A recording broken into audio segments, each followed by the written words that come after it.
We have developing news now after first claiming that she would stick it out till her term is up. The embattled Halfmoon Town Supervisor has now announced she's stepping down. As of tomorrow, Melinda Wormuth is formally resigning her position.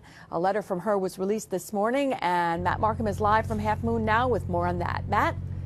Liz, good afternoon. Here is the letter you and I are talking about. It's a letter of resignation from Mindy Wormuth, and the contents of this letter are being discussed right now in the Halfmoon Town Hall behind me with some board members and other higher-ups basically here within the town, although one of them told us when we went in just a short time ago this presents an opportunity now for everybody here in the town to move on. Of course, Ms. Wormuth's resignation becomes effective tomorrow, as you mentioned, Liz. In her letter, she makes no mention of state and federal charges she faces. They stem from accusations that Wormuth stole money from her campaign fund and accepted money to lobby for the legalization of mixed martial arts. Instead, her letter cites her medical leave as the reason for her departure.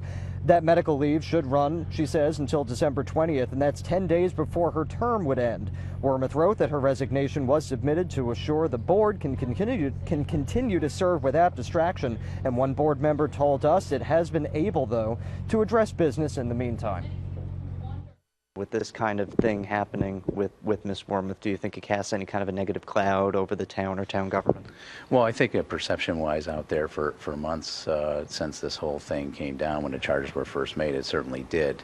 At the same time, like I said before, everybody has come together, and you know, you have to look at each person individually and their character, and you know, one person, it's not a guilty by association thing.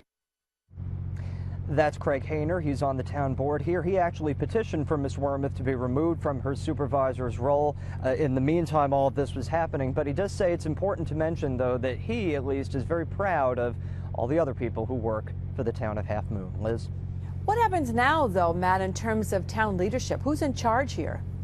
I think it's an interesting question because, you know, the town supervisor is basically the head of the town, and without them, who really gives direction? So we asked Mr. Hayner about that.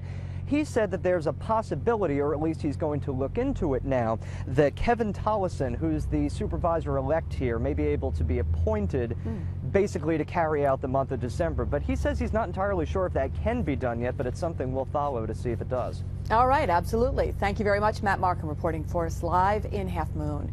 Well, members of the Rensselaer County Legislature say they